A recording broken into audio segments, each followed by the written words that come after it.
So when we think of this, there is one company that has really driven more of the artificial intelligence space, which is Nvidia. When you think right now, the market is estimated at 15.7 trillion. They control over 3 trillion of that, which of course billionaires have taken note.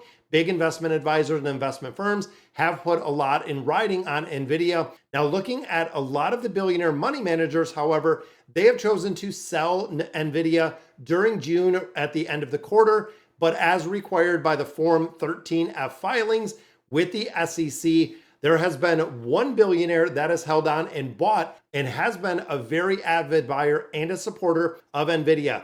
Now, that billionaire is Ken Fisher, who has been adding his fund stake to Nvidia for the last couple years. Now, when we start thinking about billionaires, of course, they have a lot of money to play with. But when you think of Warren Buffett, when you think of Ken Fisher, when you think of individuals, it's almost like they know something that we don't.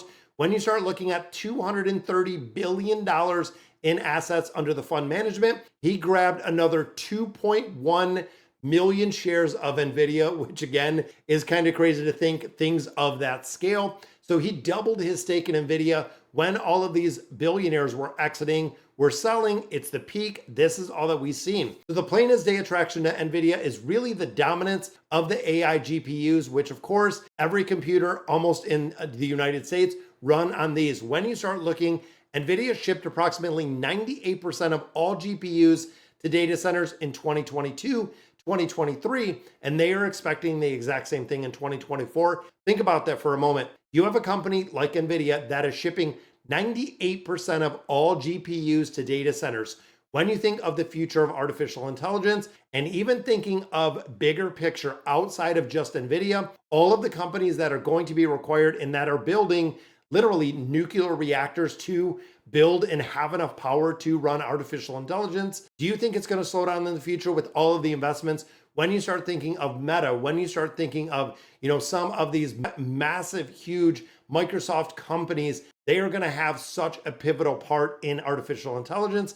And I always go back to the old saying, you're going to have two companies with artificial intelligence, the one that adapted it and did pretty well, and the companies that didn't adapt very well and no longer exist and are out of business.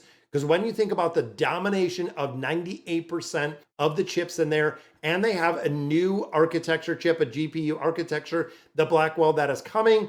And with this, the excitement, the buzz around it says it's going to be way better than the one that they currently have, known as the Hopper. So even though this is really the hardware is doing a bulk of the majority when we see to Nvidia, they also have a huge CUDA software platform, equally important.